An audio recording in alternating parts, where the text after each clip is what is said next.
Rich Eisen from the NFL Network joining us. We'll get to more of your phone calls, the Jim Nantz impression contest, as we always do, opening day of the Masters. In fact, let's ask Rich Eisen if he's capable of doing it. Oh, Dan, please. What? Of course.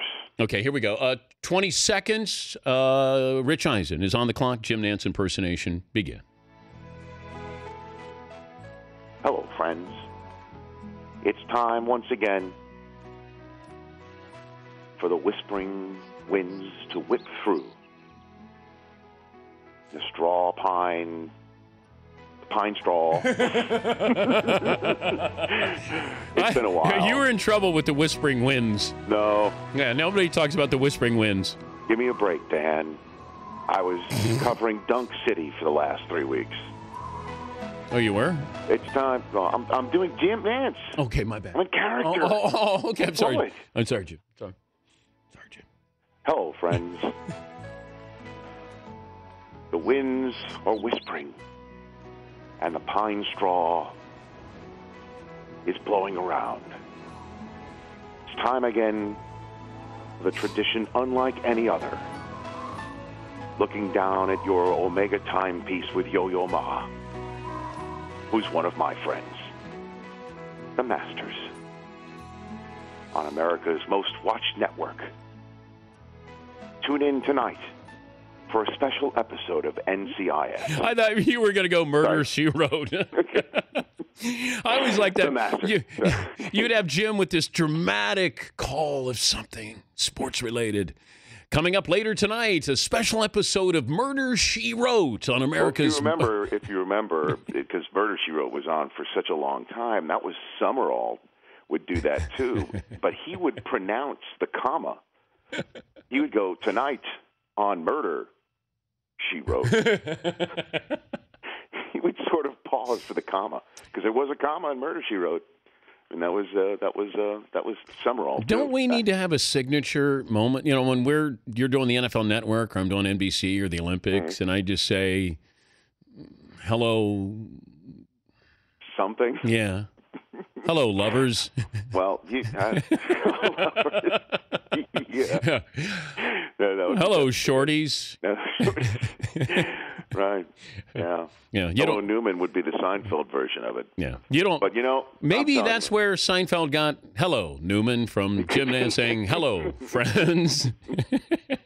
Of course, the best Summerall reader of all time was when he moved to Fox, and it was 21 Jump Street and House of Buggin'. He would always read that show for the Sunday night stuff on Fox. That was my Summerall for you right there. I gave you a bonus Summerall. Yeah, there you go. That's me going next level. We're attempting to, at the very least. I love that. He's Rich Eisen, NFL Network, Michigan grad. Oh, yeah. Sorry about that. That's okay. I went through sports blackout, actually, for the game because I was flying back with Susie and the kids from vacation and couldn't move the flight.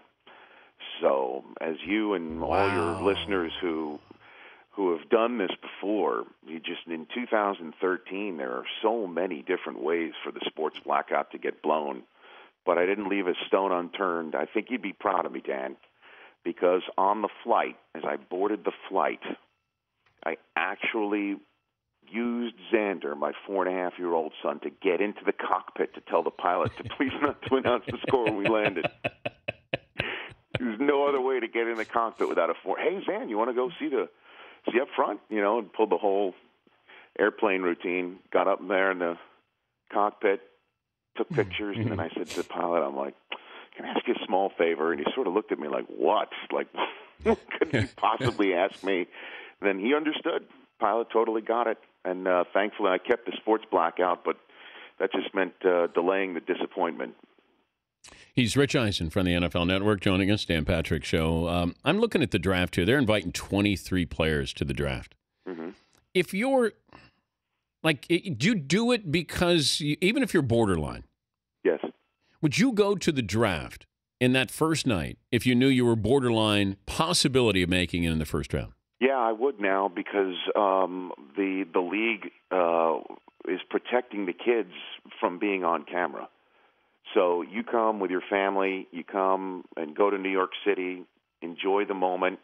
You don't get picked in the first round. It'll be a long 3.5 hours, sure.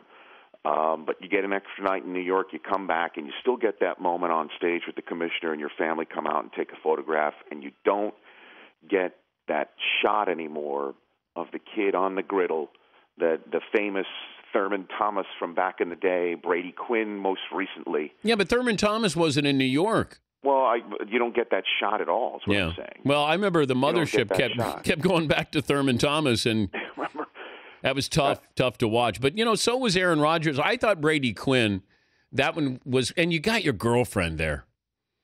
Well, that was the last straw, is that after Miami passed on him, which I believe was him on number 9. Was that Ted Ginn? Yes. Yeah. And I believe they were at 9. Could have been at 7. I don't remember the exact number. But once that was over, Quinn got up and went to the restroom, and the restroom is off stage right at Radio City Music Hall. You have to pass the commissioner's green room. The commissioner stopped Brady Quinn, said, when you come back, just take your girlfriend and come here with me. There are no cameras here. And that gave him the idea. And then, sure enough, we're not allowed to show the kid anymore past a certain time. And you just, I don't know if they tell you specifically, but just use your common sense. Just don't show the kid anymore. So if you're saved that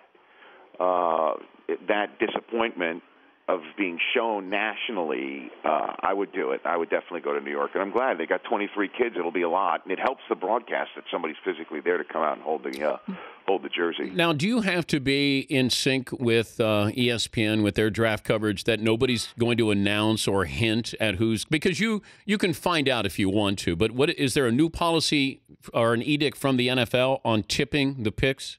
Well, the NFL last year certainly put a clamp down on Twitter. Let's put it that way, that you can't tweet anything out.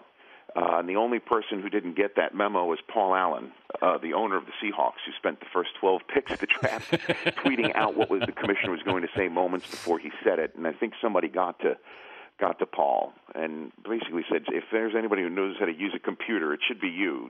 Stop touching it. And he stopped doing that. All I know is what we do on our network. The producers, just like I think they do this at ESPN too. Once the commissioner gets the pick, and the interesting thing is that they don't write a name on the card. The name is already on the card, spelled out phonetically for him. The only blanks that are filled in is the name of the team and the number of pick it is, and they hand it to the commissioner, who goes out and reads it. But before they do that, they communicate the trucks for us and ESPN so the tapes can get ready and the graphics can get ready. We don't want to know. By we, I mean me and Mike Mayock and the rest of the guys on the set. We tell our producers every year, just remind them because they already know. We don't want to know. So I have no idea what the pick is, 0. And Mayock doesn't want to know what the pick is, 0. So nobody on the set knows what the pick is, so we never tip it. And I know that, when I did the NBA draft for the mothership, I wanted to know the pick only because I wanted the information. And because I wasn't going to say anything, we'd go to the commissioner, and then I'd ask our researcher, who's the pick? So I had the information there when they were saying, this is the pick by the Portland Trailblazers. And the commissioner thought that we were going to tip the picks, and I said, no, I won't do that. This is only for me. I'm not going to tell these guys. But you can find out if you want to. And I've watched drafts before where all of a sudden somebody says, you know what, a little birdie told me that maybe they're going to go tight end, and all of a sudden I'll be damned. And the Patriots take Aaron Hernandez, tight end. Who wants to watch that? You know what I mean? And I don't want to be the guy it's not, let's put it this way. You know me. You've known me for a long time. I would rather the broadcast be watchable than me look smart to try and tell people, hey, I know what it is.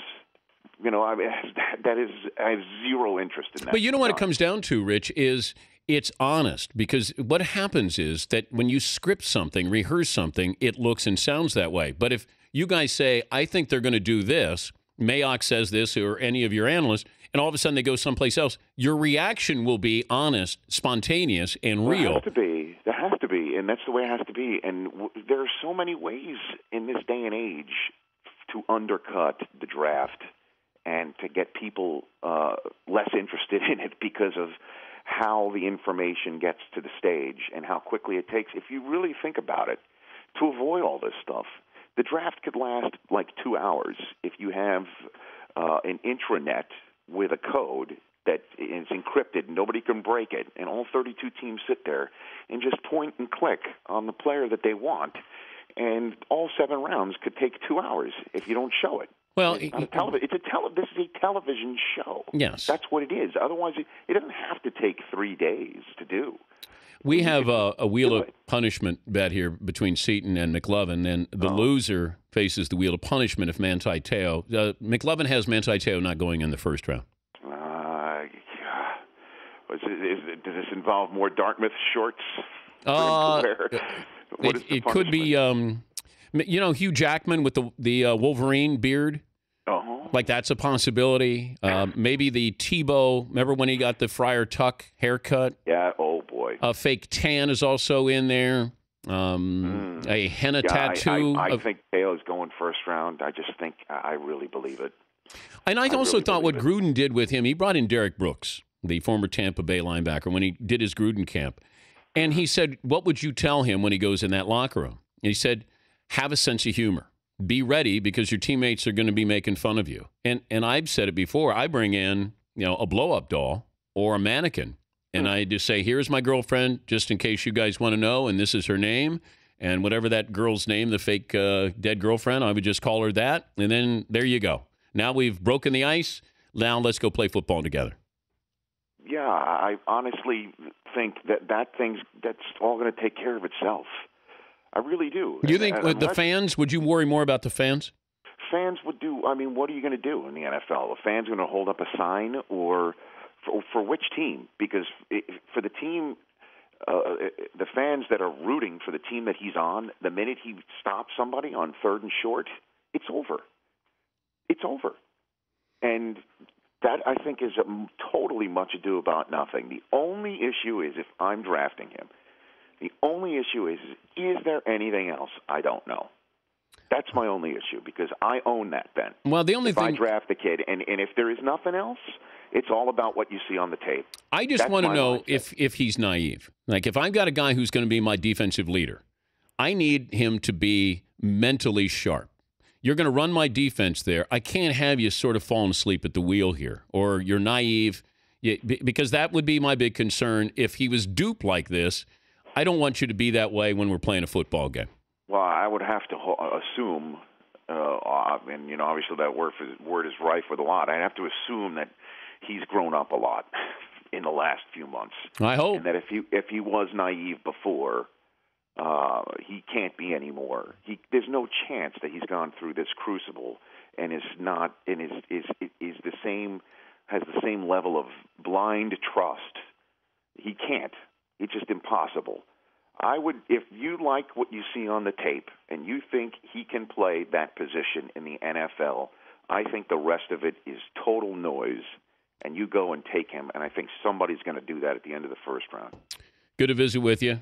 Sorry about your Wolverines. And, that's all right, man. It really was the most fun I've had watching sports in a very long time. The program's back. We have a coach who definitely is not hucking basketballs at kids' heads. It's all good in my mind. Wow. It's all good. Very pleased with everything. I'm going to give you a call here today or tomorrow off the air. All right, DP. Okay. I'll be around. Yes, all right. That's a tease. Well, I'm not in trouble. No. Not calling me after class or anything like that. No. I had something to do with my family. Oh, very good. Yeah, okay. Perfect. All right. Okay. All right, bud. All right. Rich Eisen, NFL Network. Wants to know if he's in trouble.